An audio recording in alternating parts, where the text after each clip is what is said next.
petit tutoriel qu'on a souhaité mettre en place pour l'expérimentation du championnat 5-5-3-3 qui va se dérouler notamment sur le challenge de fin d'année sur les catégories U15, U17 et U20, de façon à pouvoir vous montrer que la mise en œuvre de cette pratique-là, 5 contre 5, 3 contre 3, elle est très facile et elle ne prend pas ni plus de temps, ni plus d'espace, ni plus de personnes pour un club. Le deuxième point, c'est que l'idée de cette mise en place et de cette expérimentation doit nous permettre de pouvoir vendre le projet du développement du 3 contre 3 au plus grand nombre, de façon à le faire découvrir les règles, son fonctionnement, pour l'émergence bientôt aux Jeux Olympiques de 2020 de cette pratique.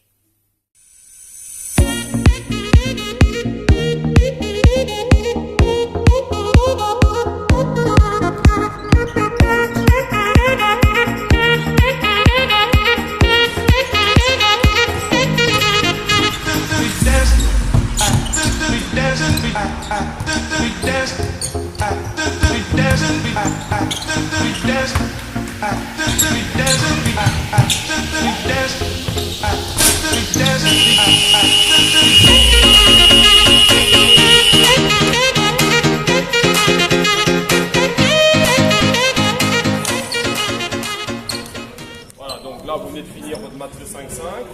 Vous allez là de suite maintenant vous organiser avec vos deux coachs pour constituer vos groupes de 3 contre 3, donc 2 équipes par équipe pour les bleus, 2 équipes pour les noirs aussi.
l'idée de développer ce concept mixte 5-5-3-3, c'était avant tout pour le comité directeur de la Ligue de mettre en valeur cette nouvelle discipline olympique qui va émerger aux Jeux de Tokyo 2020 et qui devrait prendre de l'ampleur. Donc on doit être prêt pour répondre à cet événement. Donc la commande qui avait été passée à l'ETR, c'est de pouvoir développer le 3-3 tout en gardant notre cœur de métier qui était le 5-5. Donc on a proposé ce format mixte qui permet à la fois de faire un match de 5-5 en réduisant un peu le temps de chaque quart-temps et de laisser l'opportunité d'avoir un 3-3 derrière dans le même cadre, c'est-à-dire en gardant un créneau horaire d'un match classique, ce qui permet une organisation facile et ce qui va permettre à tous de voir du 3-3 et de voir comment cette discipline, avec ses règles, avec ses particularités, est attrayante pour les joueurs et pour les clubs.